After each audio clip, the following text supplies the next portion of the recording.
Hi, and welcome back to another episode of the History of Fan Anime. I'm your host, William Chow. In today's episode, it's a really first of a series of episodes. I'm going to try to attempt to do something that I've not done before, but I always had the idea of, and that is to do a review on some written work about anime.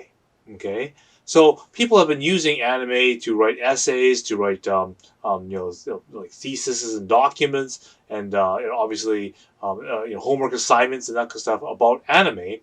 And so in this episode is going to be a start of a long chain of episodes, because obviously to fully do an analysis on a written work, it may require me several episodes to go over different points and that kind of stuff. But um, this is one of these sort of rare situations I get to do this. So before I begin and talk about this, I want to remind people to go down below, click like, and click subscribe. Again, any sort of comments and things that you would write down does help the YouTube algorithm. So at least hitting that like definitely does really help. So do please do that. Again, if you want to support me financially, I do have the super thanks button available, as well as the PayPal and Patreon links. Again, I've now added a little more content to the Patreon. So again, if people who are interested in my new ebook that's out, I've now added video versions of that available now. Again, so again, you can go to the Patreon, you can log in for free, and again, I've made it so that any of the paid accounts, has access to that first ebook for free, and the video version you get a massive discount on it as well. So in case you would like to get a video version of the ebook, okay, as well as the audiobook as well. So do check that out. Link is below. Okay, so as I said, in this episode, I'm going to be going through and doing analysis on these written pieces of work. So people have obviously submitted either thesis documents or maybe their homework assignments, or that's for some of the writing, creative writing, or in this case it's whatever studies that they happen to be doing. Okay, and it uses a lot of references to anime, and part of the reason why I made this this channel is to inform people and to record and document history, of this age of anime that we've had in North America. And a lot of people who are doing this kind of research and that kind of stuff are having problems finding actual sources and actual information in regards to this era of anime. Okay, and and I've seen it from people from Crunchyroll and people from various different magazines and that kind of stuff are all interviewing different people and are trying to find information about the origins of how anime got this way. So in today's episode, I've come across a piece of writing. Okay, it does have this sort of a political sort of type of leaning towards it. Okay, and again, I don't want to talk politics and that kind of stuff, and most people don't really care, especially on this particular part of the channel, because my emphasis is on this again, documenting a time period in our history that that transpired and isn't well documented. Not very many people have written too many articles and that kind of stuff about it, and not too many people, especially from this particular era, have basically documented what exactly has gone on in this thing. And so what ends up happening is people tend to rely on things like Google and whatnot to write their essays and to get confirmation bias on their particular works. And this is particularly poor when Google does not show results for things that happened in the 1990s or the 1980s, right? They actually need some people, some interviews, and that kind of stuff to be made. And that's, primarily one of the main functions of my channel here, is to provide this documentation, to show you pictures, to tell you stories and accounts, show you merchandise and things that came from that, and how we came across it, getting this stuff, what this means, tie in things that happen in anime with things that are happening in real life. Okay, and that's what I'm trying to do with that. So again, this isn't a typical type of episode, and the way that I'm tackling this episode is maybe a little bit strange and very very long. Okay, but I assure you, even though we are touching a little bit on politics, do not pay attention to it too much because I won't delve too deeply into it. Okay, I'll touch on it, but I won't really get into why what particular things that happen on that, because there's a lot of factors and that kind of stuff, and that's not what this particular channel is really about to. But what I want to address, and which is the most important thing, is when people do research, okay, and they go and try to find information that supports their research, okay, and they use Google and that kind of stuff, this is confirmation bias. The fact that you're specifically looking for information and looking for essentially yes men, okay, people that will say yes to whatever you say, to basically confirm what you're writing. And of course, this is really poor scientific method, right? And since the topic is anime, I want to be this person that comes in and says, okay, using my own accounts, my own and whatever evidence and documentations and that kind of stuff, fan letters and newsletters, merchandise, art books, or whatever that happens to be, that I have available as a historic archive. I want to present it to you and tell my story in helping you understand and build this picture, the story. If you want to, kind of have a vision that's not just in front of you but around you, right? What are all the other factors that transcribe around you? So when I describe what the environment of, let's say, an anime convention in 1991, or some of the funny stories and conflicts and cosplay and that kind of stuff that happened at Comic-Con in '89. Okay, I want to not only tell you the story, I want to see if I can get you some pictures. I want to give you some context of why this is this particular thing happened. Was there any other things happening at the con that might have transpired? What about any sort of popular culture things that were also happening, or news stories that was happening at that particular time that has a significance of why this sort of thing occurred in anime? And this is what I want to present. Okay, this is the history part and the accounting part, and of course the recording of and documentating of this kind of history.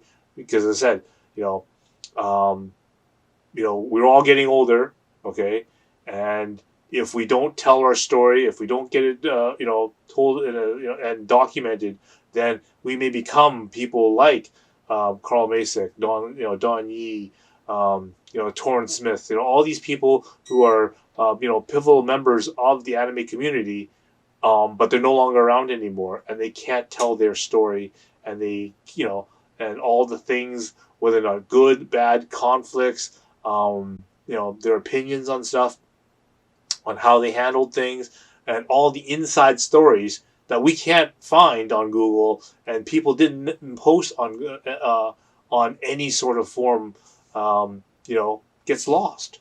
Okay, that part of history is lost, and until someone comes through and documents it, maybe brings out some receipts and brings out some scripts or things of basically historical importance, okay, like these anime artifacts, if you will, okay, um, you know their story will never be fully, as I said, fully appreciated and fully understood, and then it'll be just basically left for interpretation.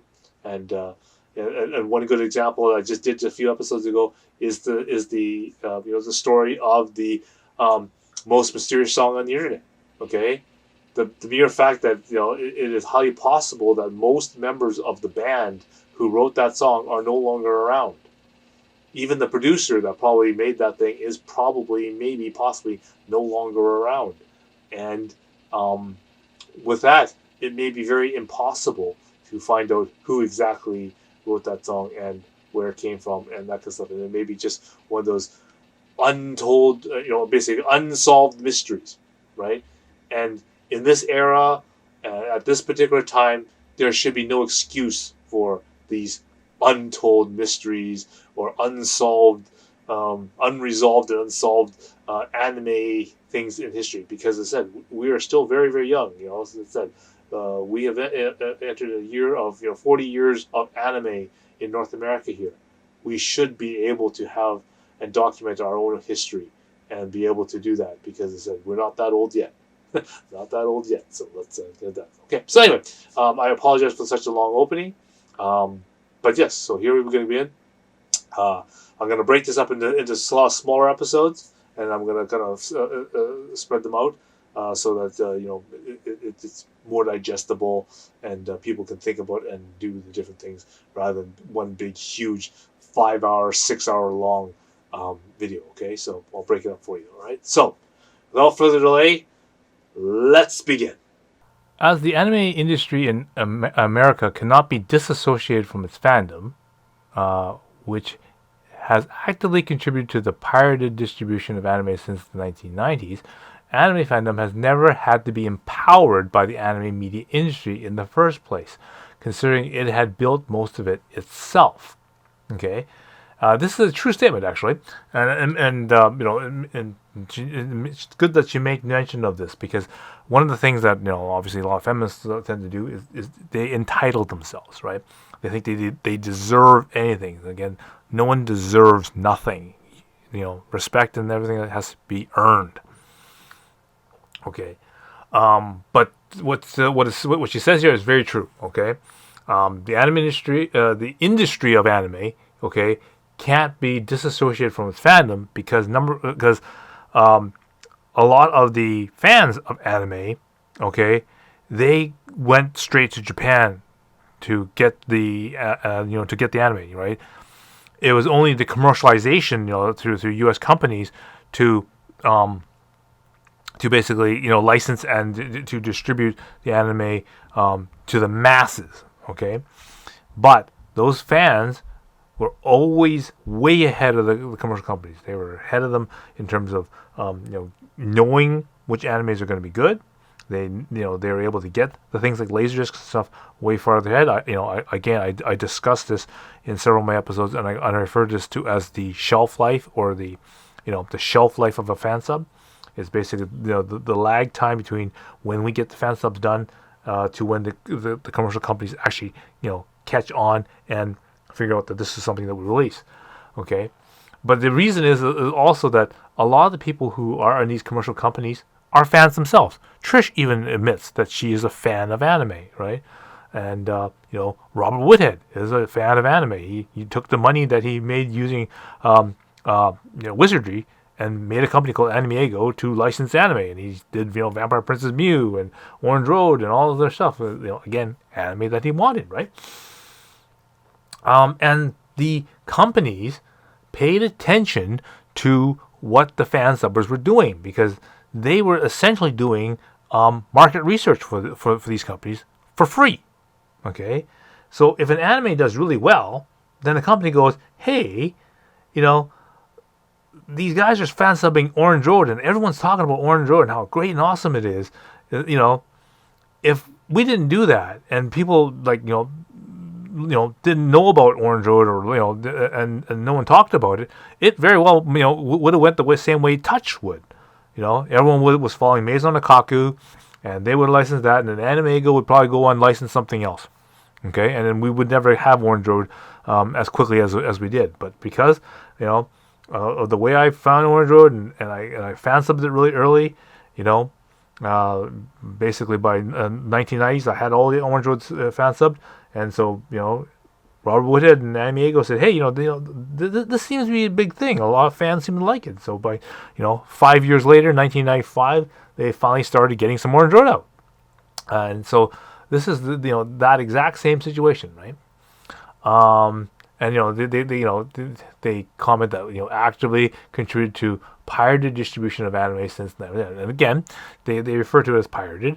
And again, there's there's a whole disposition of newsletters of that particular thing, talking about how people are copying anime, whether it's licensed or not licensed, fan sub versus not fan sub, the 4 pillars of fair use and all this other stuff, all gets in there. But the fans basically took the initiative to say, hey, this stuff is in Japanese. And if you guys in the commercial companies aren't willing to license it and get off your butt and get us, for example, Orange Road or Maison Akaku, then fine, we're going to do it ourselves.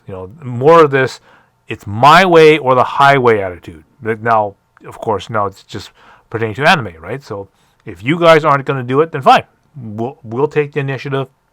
I'll get Maison Akaku and whatnot. We'll get somebody to translate it, and we'll use our computer equipment, and we'll do it ourselves. And then, of course, Viz finally caught on, and again, in the 95, 96 or whatever, they finally decided, okay, yeah, maybe we should probably start trying to do Maison Akaku, okay? And so, so that's why there's this very close relationship, okay, with that. And again, that gives the fans a lot of power, okay? Their opinions really mattered. So the next part here goes, the importance of rec.arts.anime to both the fandom and the industry complicates the idea of spreadable media as a contemporary to the post-2000 online world. So so right away she already realizes that, oh, wait a minute, there's an issue here, right? And that is the fact that, usually when mass media or the companies, when they're ground zero, they put out all the information and that kind of stuff to the fans down below. I'll use the Kathleen Turner Star Wars example, right? Because ground zero is her making Star Wars, the way it particular is, okay? The fans have no alternative to accept that particular version, okay? So she becomes the ground zero, and there's no other variation that can happen. With anime, it's the other way around, right? People have the ability and the facilities to be ground zero. So if for example, let's say Viz Media, okay, that Trish Ledoux is at, if they produce and release content that's not, to the liking of the fans can then also be themselves ground zero. They can take the original Japanese content, from Japan, okay, and they can then add their own subtitles and that kind of stuff, and make the content about them and make it ground zero. Okay, likewise, not with just and then so that's addressing the spreadable media. But now we say the post 2000 online world.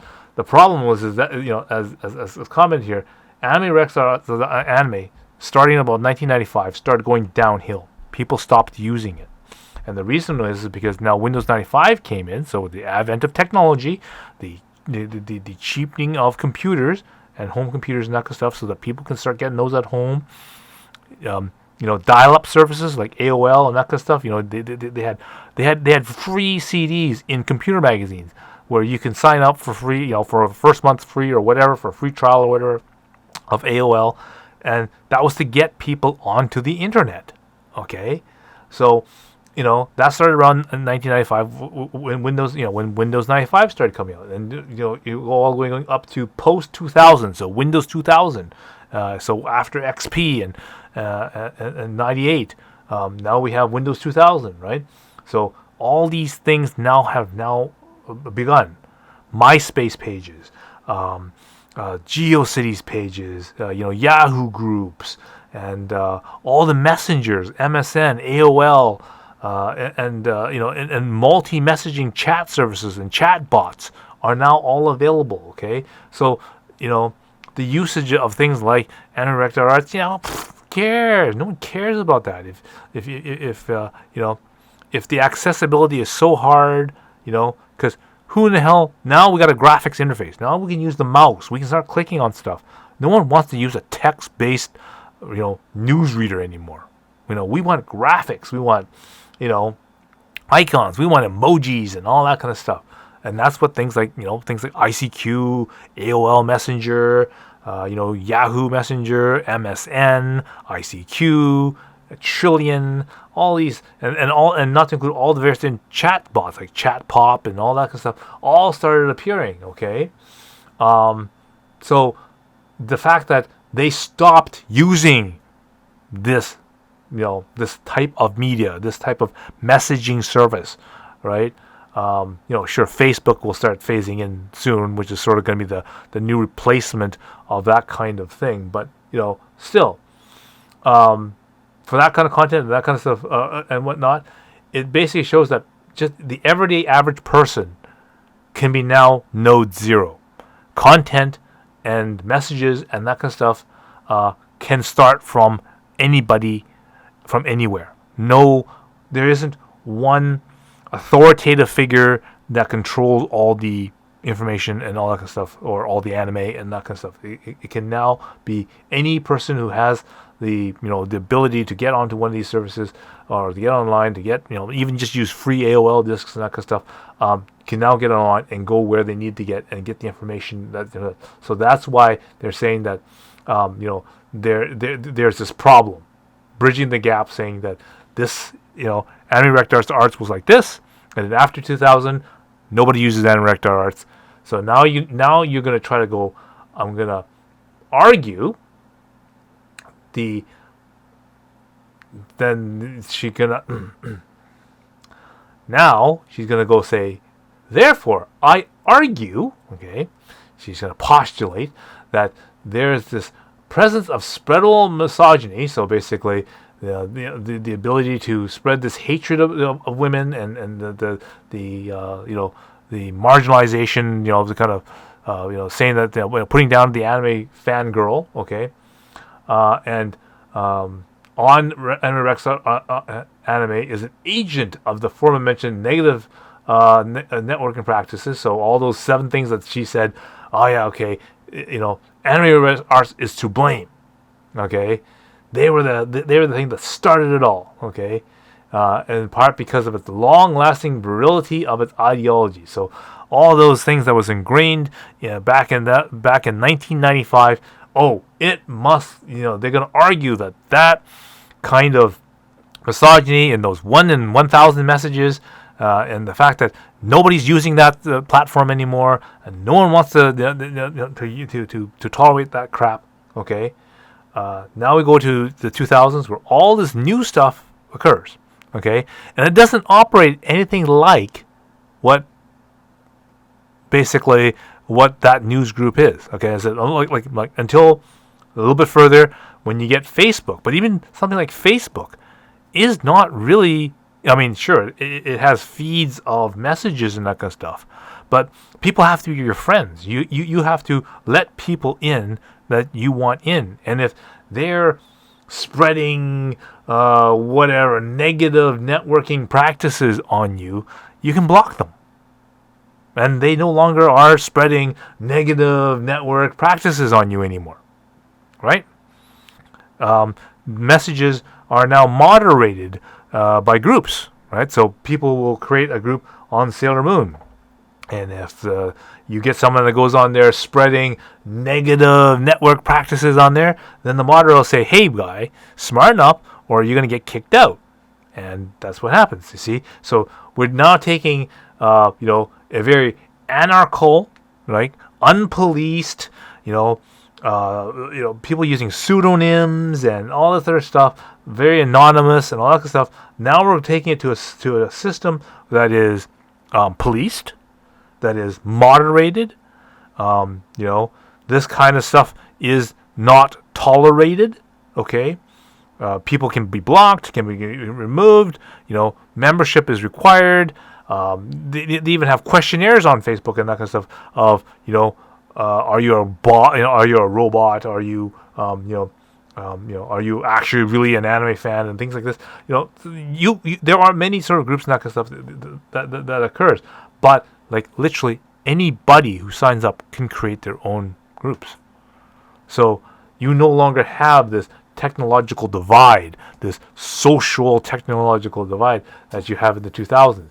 That is why your spreadable media, contemporary, and your argument here is bunked, because you're trying to again link something from again 5 years ago, so 1995, saying that all those things still now apply to the year 2000, even though the platform no longer works the same, and things that occurred in the 2000s have now been upgraded and have a lot of technological superiority and a lot of technical things repaired all the issues that we're having in rec.arts.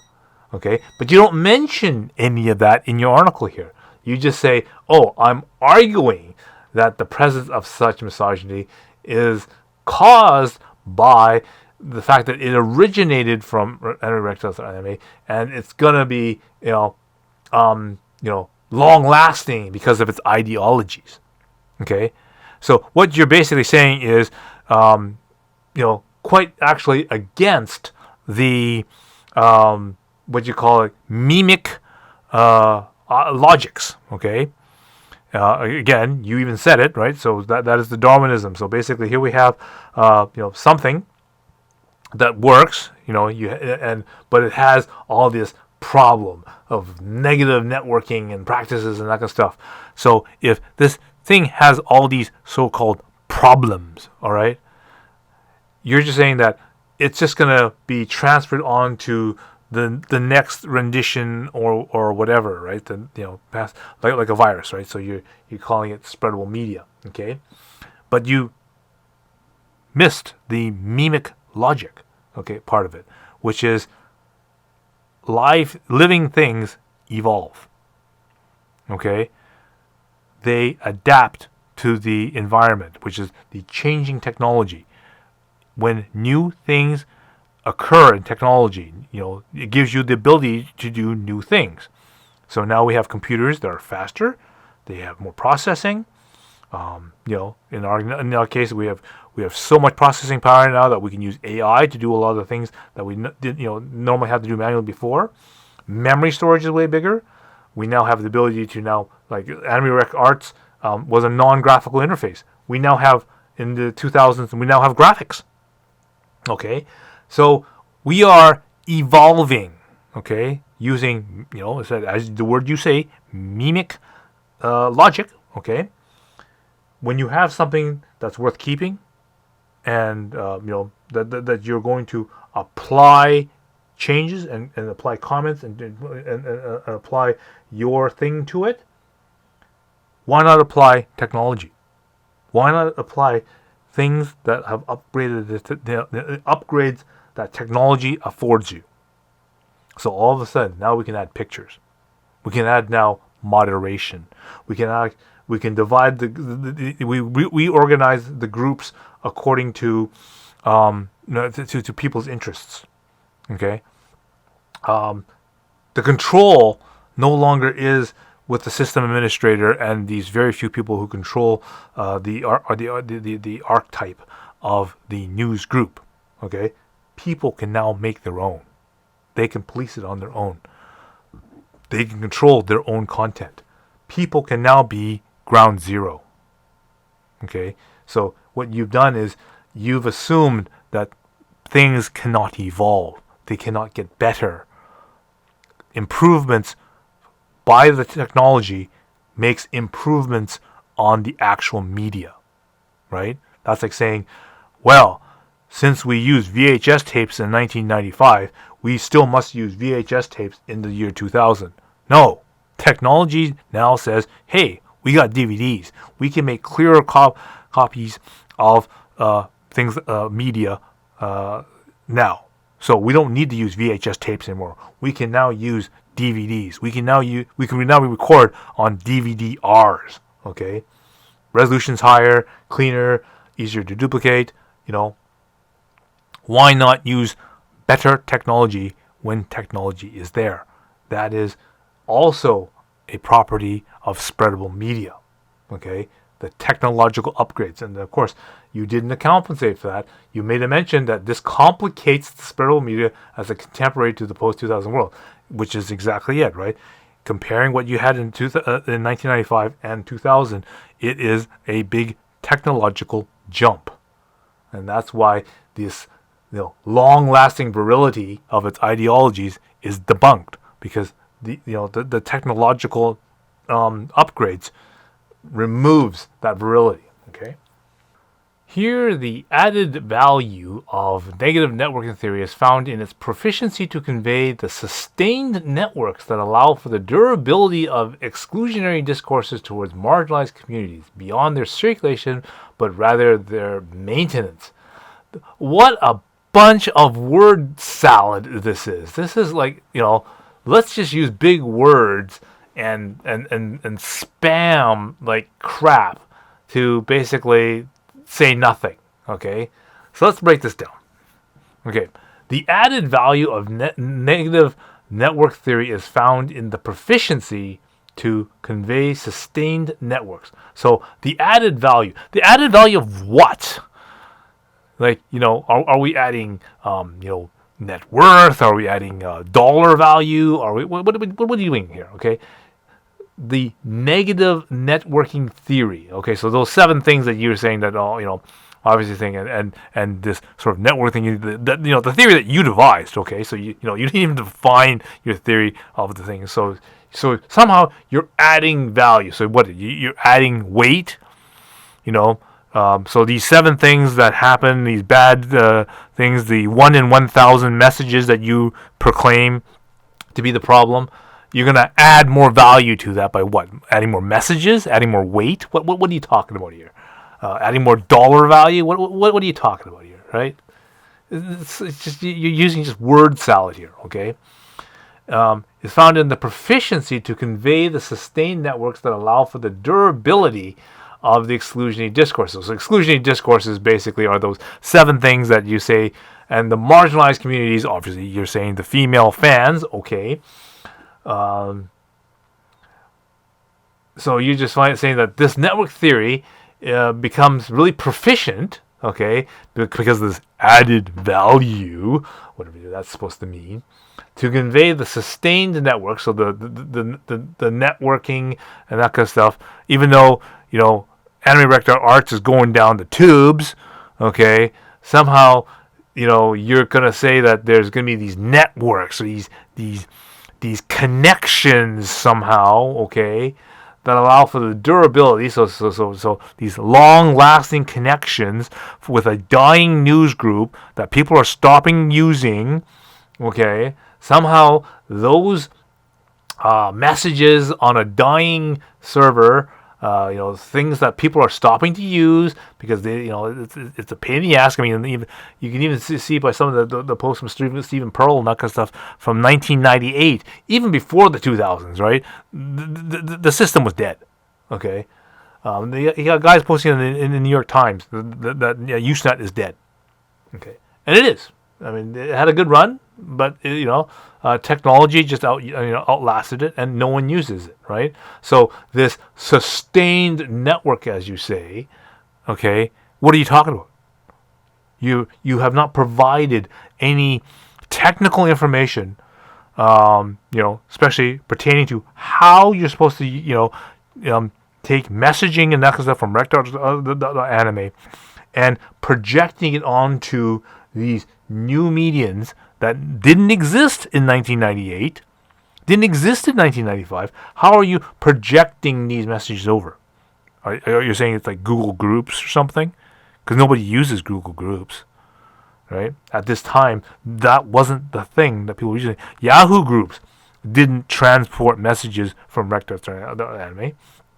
And as I said, with the technological advances from the year 2000, right? Like, the ability to use JPEG, like images and even spread music and that kind of stuff and whatnot. You couldn't do that on rec.arts.anime. So why would people want to use it anymore? Like, when you say, hey, there's this cool anime, check this out, right? Or you want to post the picture of Akira or something and say, oh yeah, this movie Akira is really great. See, on rec.arts.anime, you can't do that. So why in the hell would people use that kind of a platform when you can switch over to something like, the mailing lists and GeoCities and all these other better things that came out, PHPBS and all that kind of stuff, Facebook even. All these things allow you to use pictures. So now you can post a picture and say, hey, isn't this a cool picture of Akira? Hey, this is a cool picture of Ranma. They can do that now. So no kidding, no one cares about that. But you never mention and put, what is this proficiency? What is this sustained network that you talk about? What is this durability? Okay, durability is the strength. The strength of this network. You never defined what the network was. You never defined what this link is. You never defined how durable it is. You're not giving an example. All you're doing is you're saying, oh, I argue that. The presence. Okay? Here, the added value of this theory, okay, applying to what? Give me a real life situation where that has actually transpired. Like, if there is a way that they took all those news groups and that kind of stuff and they transplanted it into Facebook, then you might have an argument. But Facebook never did that. If you somehow said, okay, we're going to take all those news group things and we're going to put it into Discord, or we're going to put that all into Twitter, okay, then you might have an argument. But they didn't. Reason is because none of those technological advances happened in this concourse. You're basically taking a dying technology that nobody wants to use, and nobody wants. It's just basically outdated. It's like taking a car that's basically rusting out and making noises. It's going to cost thousands and thousands of dollars to fix it. Why in the hell are people going to sit there and drive it? You're not going to put it on Craigslist and try to sell the stupid thing because nobody wants it.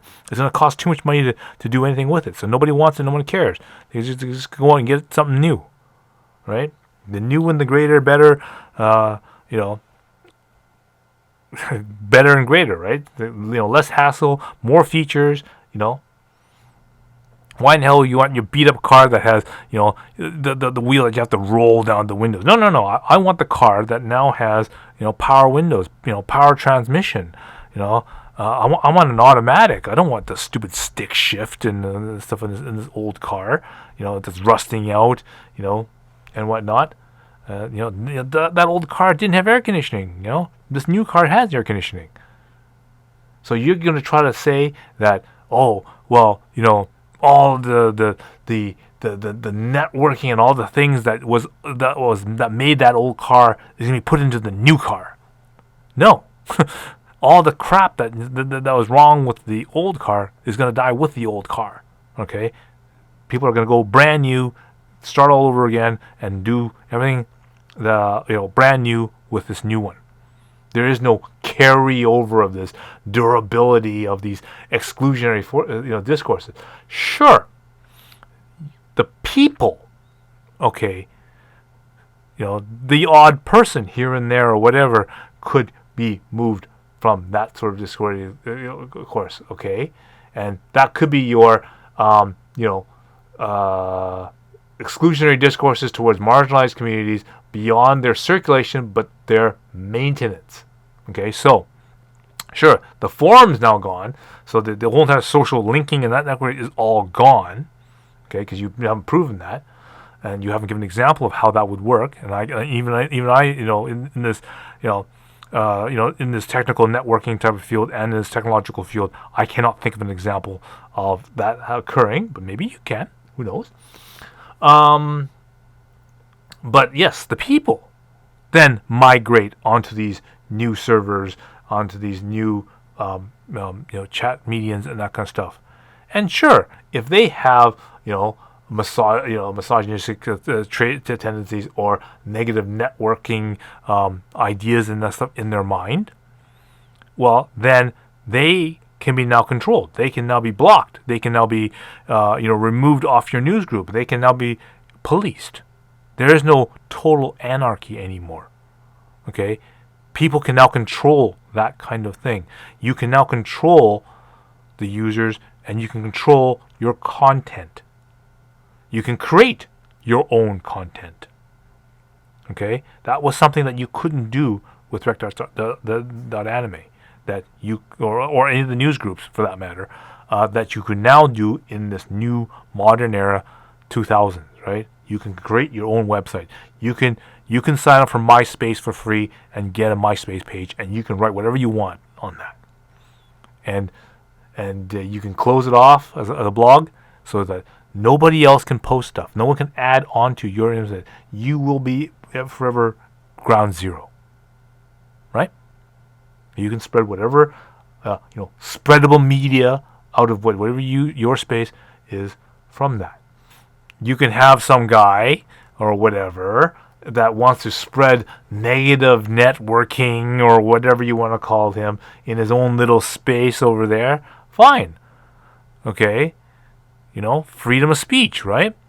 But doesn't mean that people will subscribe to him. Okay. We're now going back to the memic discourse. Okay. The memic logic. If a person is producing particular content, particular discourse or misogyny or media, okay, web page or pictures or whatever content that he's producing, if it is not acceptable or people don't want to follow it or it's just not good content, okay, it's not entertaining, it's not useful, it's not educational, whatever you want to call it, and people don't subscribe to it, don't look at it, don't like it, whatever, okay, it will follow the memic logic as you comment, okay, and it will become like the weakest link, and it will it will pass, and it will go on, and it will be buried in the bowels of internet junk, okay.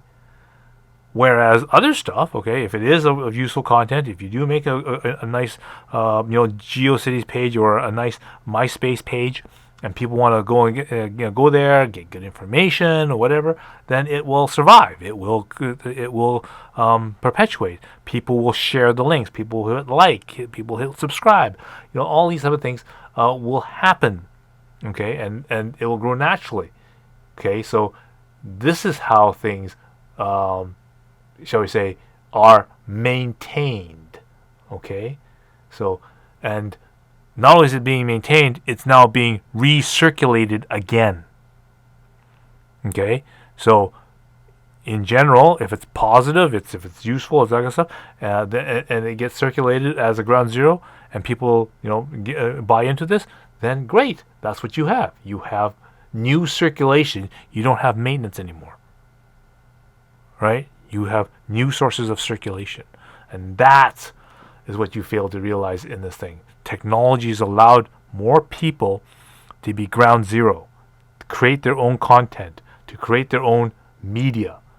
And the spreadable media that they spread, okay, is new forms of circulation. Okay? And then the market, the audience, the people who are consuming that media, they are the controllers of whether or not that content spreads around. Okay, if more people like it, they'll share it with other people, and they'll show more links. Again, they'll subscribe, whatever. But again, if they don't like it, if it's crap, they don't agree with it, whatever, then then it will go by the wayside, and no one's recommending it, and whatever. And that normally includes itself. It has nothing to do with what you just wrote there. Thank you for sticking along and basically staying with it for this long. I really appreciate that. I said again, this is not typical content that I like, that I like to to do, and but I think it's very interesting. Not so much for the the topic or whatever of the particular essay here, okay? Because I don't that's probably that's politics and that kind of stuff is something I don't want to get into on this particular channel.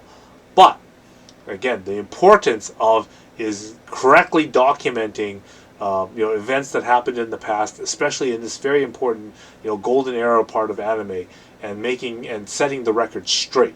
You can make your own interpretations, and as when I remember when I took when I was on jury duty, okay, someone made a very prolific statement, okay, which really shaped the way how I think and interpreted things. And this is what he said.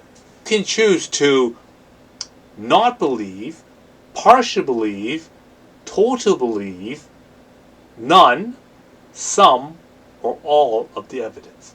Okay? So think about that. You can either, and this is it, you've provided 6 different possibilities for one particular type of outcome. So if someone presents you a piece of information, you can choose to 0% believe none of it. Okay, like you have no confidence in it. You can have some belief or some particular confidence of some level, or you can be totally invested in believing this thing. Okay, but also you can also choose to believe none of the evidence. So, if multiple pieces or one piece of evidence that has different facets of it, you can choose to believe none of that. Maybe some parts of the evidence you deem credible and you will believe some parts of that. Or you trust the evidence, okay, so you fully believe that this evidence is 100% all parts of the evidence, so all the evidence as a whole, and you can choose to believe none of it, some of it, or all of it. And you can choose what level you believe it to, whether or not you just decide to 100% with or 0% confidence in any parts of that, partial confidence in 0 to all of it, or 100% confidence in none or all of it. Okay? Seems kind of confusing, but at the same time, it really resonated with me about how you would learn to interpret things and take the parts that you want to, that you feel credible, okay, and then you can analyze that using critical thinking to determine whether or not you wish to add this to your base of knowledge or disregard it as just total fluff. Or maybe something in the middle. Partially you agree with certain parts, you don't agree with certain parts, you feel fuzzy about certain parts, but you're confident that the evidence is actually true, but you're not really sure. Well, that's so it handles all the different gray zones, both positively on that. So again, the goal here is to train your mind how to see the world differently, how to question what others say. I've come to realize that there are 3 categories of truth: personal truth, political truths, and the objective truths that shape our understanding of the universe. The interesting thing about an objective truth is that it's true no matter what. Imagine that. That's just something one story I like to reflect on. But again, we have more episodes of this. This is a fairly long essay, but as I said, I'll split up the episodes and have more of that again. So thank you for staying on this long. But again, don't be turned off by the fact of the topic that this is about. Because I'm not going to try to cover the politics and that kind of stuff a little bit. I'll touch on it a little bit just because I have to. But for the most part, I want to stick to the history. All right. So thank you again, and I will see you in the next episode. So until next time, I will see you again.